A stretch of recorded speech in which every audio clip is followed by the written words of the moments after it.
This is Adam Pleiman, and you're listening to the Sound Architect Podcast. Hello, and welcome to the Sound Architect Podcast. I am your host, Sam Hughes, and today I am joined by Adam Pleiman. Thanks for coming on the show, Adam. How are you? I'm great. Never been better. It's an interesting time, but yeah. Yeah, crazy times right now. It's a bit weird around the world, I think.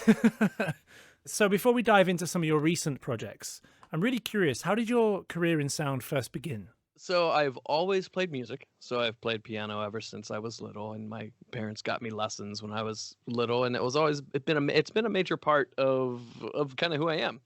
So going into school, I decided to be a major in piano and performance, and then I want to say probably 3 years in, I realized I really didn't know anyone who made a living playing piano who wasn't waiting tables or doing something else. Yeah. And so I switched. I transferred to get a degree in recording engineering.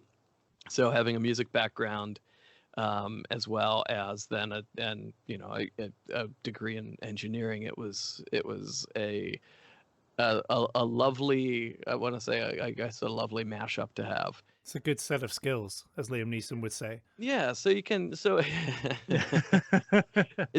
so it really works. It really helps in the studio. So I started producing music and recording. Well, first off, recording music when I got out of school in 2001. I'm in Cincinnati, Ohio, and so Nashville is just about a 4-hour drive away from here. And so I gave myself 1 month to find a job in Cincinnati, which isn't a very big market, in music or recording or something. And I gave myself a month, or else I would just go to Nashville and give it a try down there. And I found a job working in a studio here that had some pretty good stuff going on then. So started recording and editing there. We started this was 2001, so we're still on tape at that point in time. And then 6 months after, we switched to Pro Tools. And not many of the other engineers there knew Pro Tools yet, and I had just gotten out of school and knew how to run it and knew how to set up a rig. Perfect. And yeah, so very quickly jumped over a couple of the people there, got to get a good gig, and then never looked back. So I've been in music and sound design and post-production since then. I took about a year off from the music and post-production work, and it was a little unstable for a little bit, and took a job doing visual brand reviews at Procter & Gamble, and saw how they made decisions on major brands and major visual design. And shortly thereafter, I stayed there for about a year. The corporate life is not for me, and ended up getting a job composing and producing music at a commercial recording studio at the time called Sound Images. So once in one of my first sessions, I watched how the people in the room were making the choices for their music, kind of based on their own preferences, and it made a light go off in my head and some of them were just wrong. Some of them were the wrong choices. They weren't paying attention to their consumer. They weren't paying attention to their audience. They were just kind of doing what they wanted for a cool factor standpoint. And you saw it fall flat. You saw it come back, and we had to do lots of change orders, which is a good thing for us. Yeah. Change orders are great. Money's good, but it's not doing the end client any favors. So I launched down a path to help remove the subjectivity from that decision-making process on the branded side, and have seen that happen. I don't want to say I've seen it multiply through the years from an awareness standpoint, as well as how much work we're getting in that space. It's now to the point where we're going to have to break off our branded, our sonic identity side of our agency to its own company. Oh, wow. Yeah, so it's doing good enough that and well enough that we get to do that, and it's a lovely thing to be able to tout. So, and it doesn't need a whole studio like we have here too. So that's also nice. So I can kind of be wherever I need to be to make it happen. Yeah, a lot less overhead as well. Oh yeah, and the offices can look pretty cool too. That's what's important, right? You got to look good. Exactly. Yeah. If it doesn't look good on Instagram, it's not real, right? Well, that's how life works. Yeah. So you focus mainly on dialogue now, is that correct? Looking at your kind of credit history, or is that just kind of what happened up until recently? Yeah, that's what's on IMDb. So the market size here in Cincinnati is changes things quite a bit. So you have to be able in a small market to be able to do a lot of things. So people would call me a generalist. Yeah. So and I've gotten that from other engineers on the other end of like dialogue sessions where they'll ask for an edit and we'll get it done super quick. And they're like, "You're not a recordist, are you?" I'm like, "No, like I do all sorts of stuff." And they're like, "Yeah, because that was quick." I'm like, "Well, yeah, that's quick. It's just a simple dialogue edit." But that's because we're not compartmentalized. So on IMDb, I'll have credits in a bunch of films because here at the studios, we will do dialogue replacement when the actors are in town. Yeah. There's a fairly active film community in Cincinnati and a really hefty tax credit that brings in films that are trying to find a city that looks like old New York. So Ah, Cincinnati right. has lots Okay. of spots that look like old New York, and when the actors are in town and the film is in post in a different city, they'll need to fix some dialogue, and we're the ones they end up calling. So yeah, if you'll notice my credits there, I think they stop.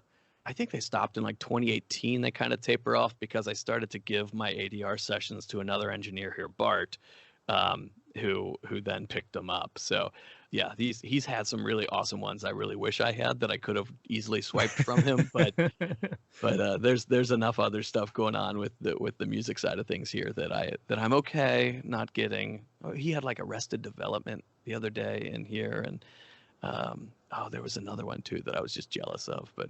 But yeah, they're typically yeah. So lots of dialogue work, but we'll do lots of other sound design things and a lot of advertising work too. Yeah, okay. So you kind of like moved your focus to more sound design and sonic identity stuff. Yeah, so my personal focus, yeah, and from a Of company course. Yeah. standpoint, it's really tough. We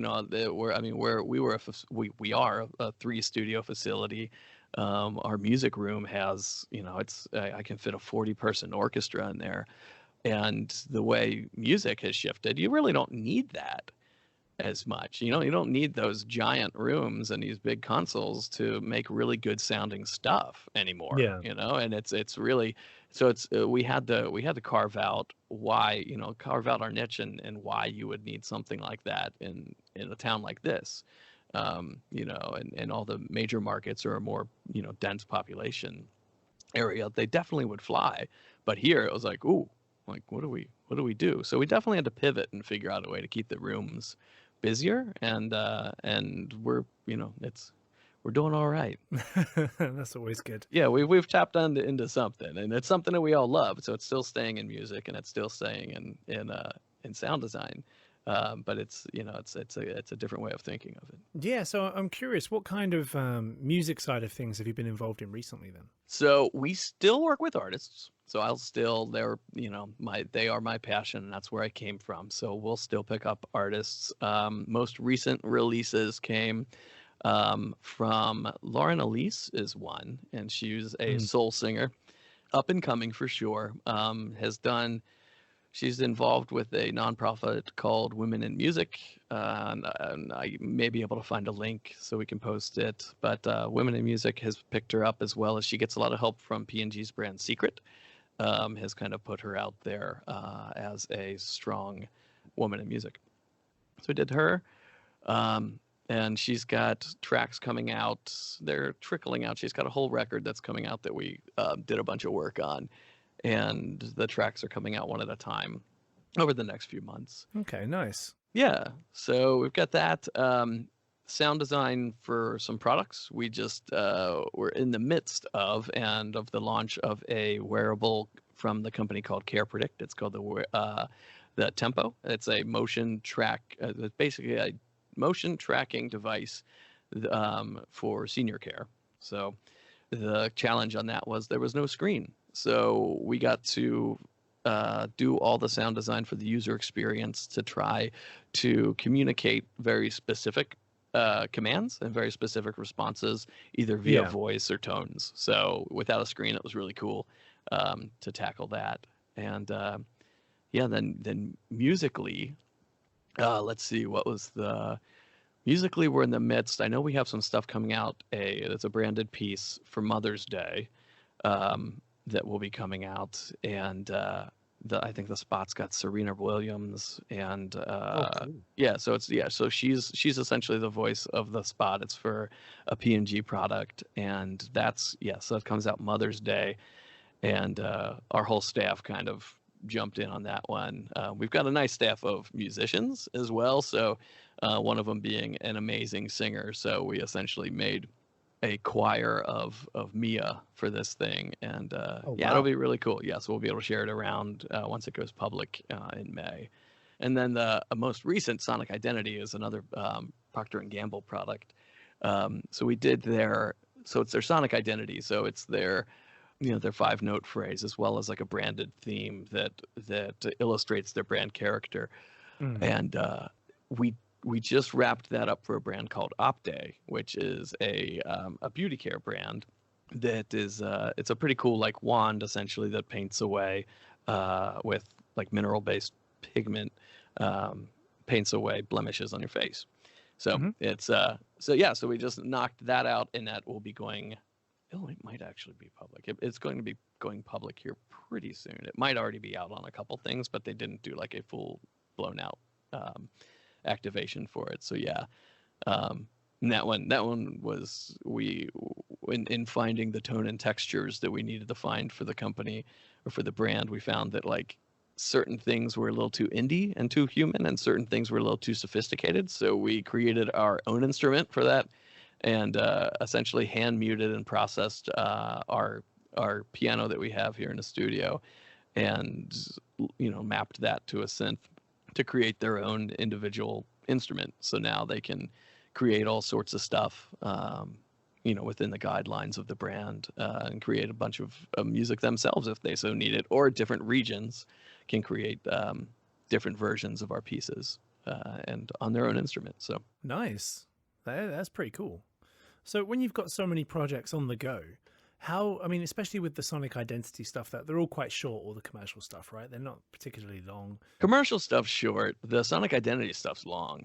The Yeah. Sonic Identity projects are about 3 months, 3 to 4 months. Oh, wow. Because there's a lot of strategy work up top. So we're doing competitive audits. We're listening to what everyone's doing out there and developing profiles of, there's a broadcast one that we're in the middle of now. So essentially we're grabbing all these other network identities and network shows, network news shows, and documenting how they present themselves in the effort to create a differentiation for our brand. So Yeah. you're helping them figure out exactly where they're supposed to fit in that world. And that takes time. So we have usually like 3 or 4 weeks to do that work.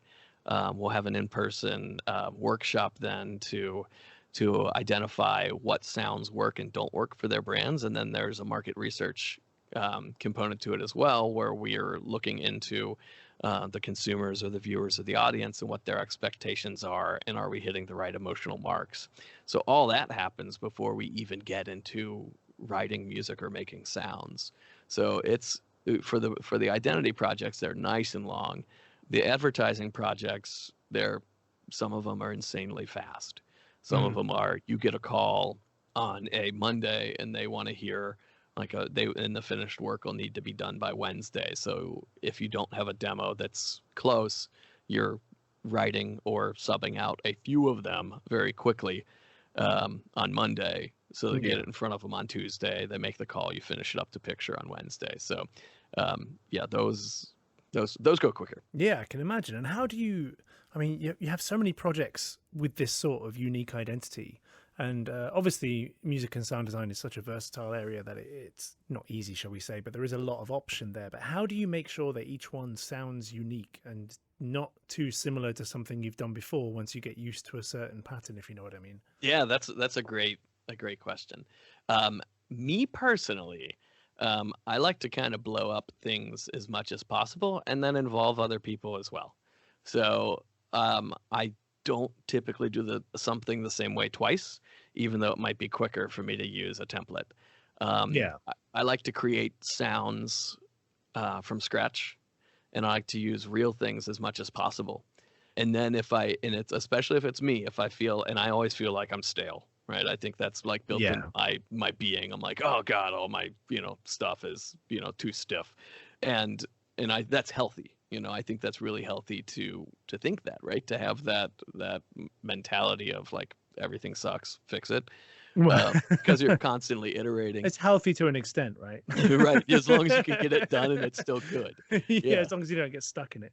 right. But I like to bring in people. I've always got room in these projects for other folks. So I've always got room for, and especially like the advertising ones. These, the compositions are coming from quite a few people. And the way we work is it's not like I'm gonna ask for a bunch of demos from a bunch of different people, and then one of them's gonna win, and then I'm gonna say, okay, give me the final, and I just hand it to the agency. Yeah. I don't like to work that way.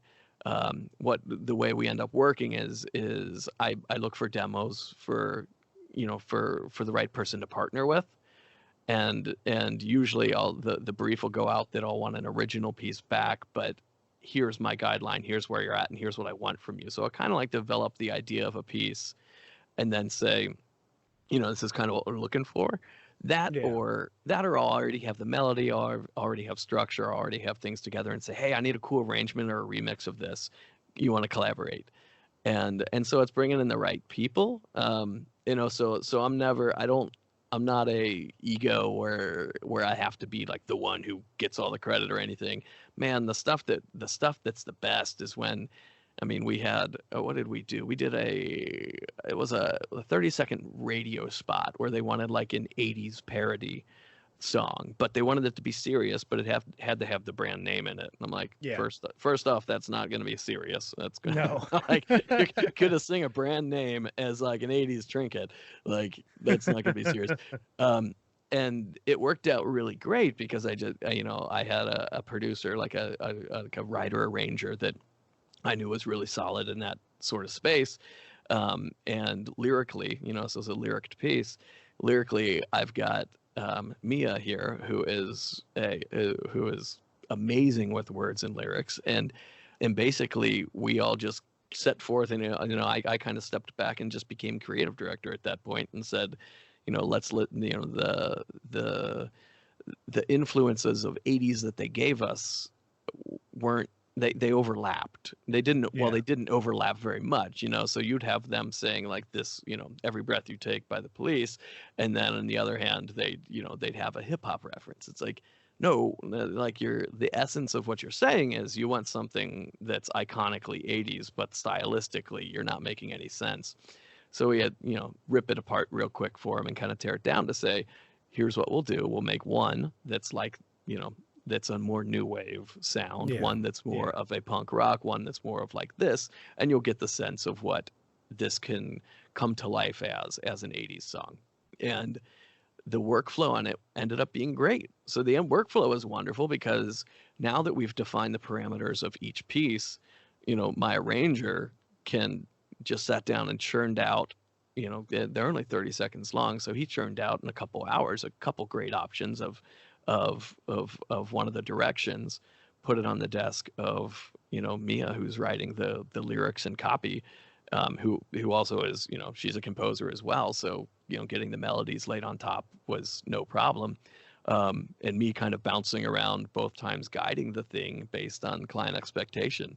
So once it was rolling like that, I mean, we were able to churn out great work, the three of us, in a really short amount of time, because everyone was performing to their strength. So it was really good. So it wouldn't get stale because the inputs of what we need each time change, so it's taking that time up top to say, this is what we need, and making sure that those inputs. Now, if someone said, I just need inspirational rock, like, that's cool, but like I would probably, if it's broad like that, I would probably kick back and say, okay, let's really start defining what it is that will make this something unique to you, and try to carve out those things, those themes and those motifs, and maybe it's the toolbox we get to work with that keeps it fresh. Yeah, and I think that's a really, really cool way of going about it, because it is not easy per se, but it can be tempting to fall into patterns when you go, okay, well, we know this works, so let's do this again or let's do that again. But you know that you have to stay fresh in this sort of discipline, right? Yeah, yeah, absolutely. It's if you're not, I mean, you're gonna get stale real quick. And there's plenty of other people doing it out there. You know, Yeah. if each job you get done with isn't your, you don't listen back to it and go, that's the best thing I've done. You've Yeah. probably done something's off. Something's wrong. You need to look at that. Each mix I've done is the best mix. Better than the last. Yeah. Well, that's what you want, right? It's better to be worse than the last one every time. I guess you don't want a client to like hear someone else's thing and go, hang on a minute. Yeah, yeah. He just hit copy paste. So I'm curious, what would you say has been the biggest challenge so far in your current kind of career cycle? On Sonic Identity, it's been education and market. So that's been the toughest, is working towards something, landing, I mean, the larger jobs. I mean, they're 3-month engagements, and getting someone to say okay to a budget like that's it takes confidence and it takes a lot of understanding, but the educational component in the market doesn't seem like it was there until this year. And so Yeah. that was really painful for a while. But I mean, other than that, it's, in music, it's definitely a somewhat Zen mindset you need to have, because if you worry about it too terribly much, you're going to squeeze your job prospects out. Yeah. But if you're too kind of laissez-faire about it, you're going to not chase the work. So, Yeah.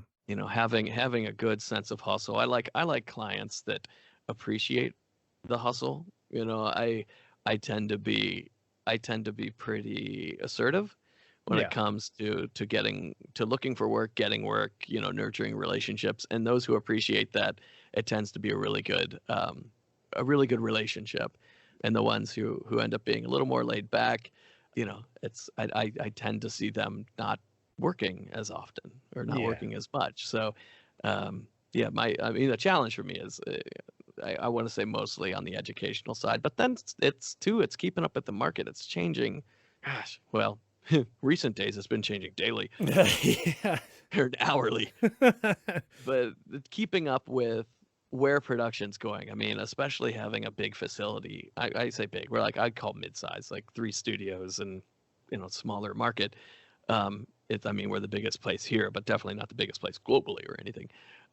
But keeping up with those shifts and the expectations and understanding of what's going on. Once music production started happening really good at home, you saw a drop off in the studios. But then the advertising work was still there. But now there's more and more home studios that are capable of really doing that work. And it's finding our fit and making sure that we're still providing value to the clients here. Yeah. So that's the biggest one, I think, is just keeping up with the market and making sure that we're keeping ourselves relevant and useful. Yeah. Well, it's also a tricky thing to focus on, but definitely probably one of your number one priorities. Yeah. So on the flip side then, what would you say has been your proudest moment? Grammy nomination. Oh, nice. That's definitely a proud one. Yeah, 2 years ago, it was a record I engineered for a family of gospel singers who are outstanding. And so the record got nominated for Best Roots Gospel Album in 2018. So I got to go to the Grammys, take my wife, it was in New York that year. So headed to New York, Madison Square Garden, red carpet, the whole deal. So Yeah. that was pretty awesome. And not to mention scored some major points with my wife. So That's always a big one. so also extremely nerve-wracking. That Yes, was I can probably like imagine. the greatest moment that, and we knew, like, I say nomination because we didn't end up winning it, because who we were up against were, like, one was a crossover country artist who did a gospel record who was giant. So it was up against Reba McEntire, and she's giant, and we knew we weren't going to win. So we really enjoyed the trip, and we really we're happy to be there. But it's still really nerve-wracking. Really, like, just Yeah. getting ready. Like, so we did like the whole in-room hair and makeup thing for my wife, and like to have people come and like mob her and do makeup and get her hair done and then get to Madison Square Garden. And it was a lot, and although a blast. I can imagine you sweating. Oh God, it was. I was in the room, dressed, ready to go, and we still had like half an hour to leave, and it was just like bottle of bourbon slowly emptying itself out. It's just to try to just calm and get somewhat relaxed, because man, it's crazy when you're like in a hotel room that's overlooking Times Square and you're seeing ads for the event that you're going to that is like a nationally televised thing. And Yeah. it was stressful. Yeah, I can imagine. It's stressful, but in one of the best ways possible. Right. Yeah, pretty awesome. So yeah, never expected that in my life. But very glad and kind of blessed to have that happen. So Oh man, it must be a very big moment.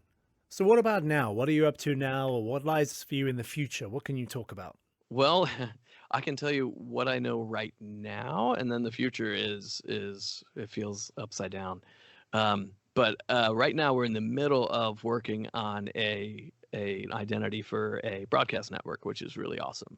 So lots of music and strategy for for a television broadcast network. So super stoked about that. And the work is it seems like a lot of brands there would be pretty traditional work. This is more focused towards millennials, and so Yeah. it's proving to be a really I'm really excited about it, because what they stand for is a really cool thing, as well as I know the work is going to end up reflecting that. We get to do some things that are going to be a little uncouth, and that gets me excited. Yeah. Yeah, so that's that one. We've got a couple in the pipeline I won't be able to talk about, but the minute they do come out, I'll definitely send them along.